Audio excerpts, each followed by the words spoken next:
भारत और ओमान के बीच सोमवार 1 जून से व्यापक आर्थिक साझेदारी समझौता यानी कि CEPA आधिकारिक रूप से लागू हो गया है। इस समझौते की मुख्य विशेषताएं क्या हैं और इससे भारत और ओमान को क्या-क्या फायदे होंगे, देखिए इस रिपोर्ट में।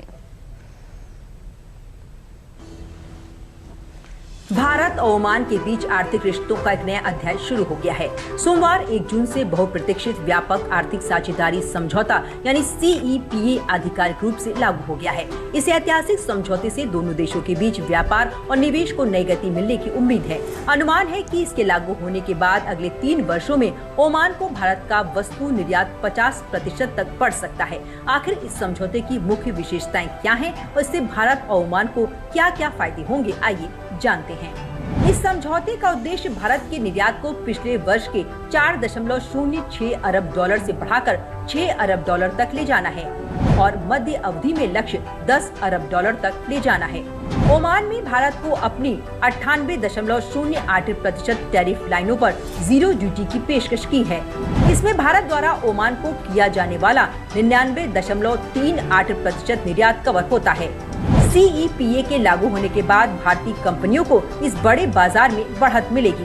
इसमें अधिक श्रम उपयोग वाले सेक्टर जैसे जेम एंड ज्वेलरी, टेक्सटाइल, चमड़ा, जूता, sports goods, plastic, furniture, engineering, pharma, medical device, automobile शामिल हैं। इससे भारतीय निर्यातकों को लागत कम करने और नए बाजार हासिल करने में मदद मिलेगी।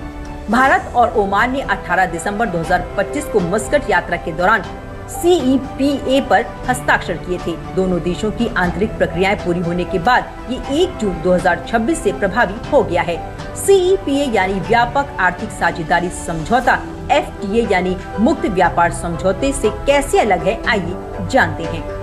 CEPA पारंपरिक मुक्त व्यापार समझौते FTA से कहीं अधिक व्यापक है। FTA मुख्य रूप से आयात निर्यात शुल्क कम करने पर केंद्रित होता है। CEPA में वस्तुओं के व्यापार के अलावा सेवा क्षेत्र, निवेश, पेशेवरों की आवाजाही, नियामकीय सहयोग, विवाद समाधान तंत्र और पारस्परिक मान्यता समझौते भी शामिल होते हैं। इसका उद्देश्य दोनों देशों की अर्थव्यवस्थाओं को अधिक गहराई से जोड़ना और व्यापारिक बाधाओं को कम करना है।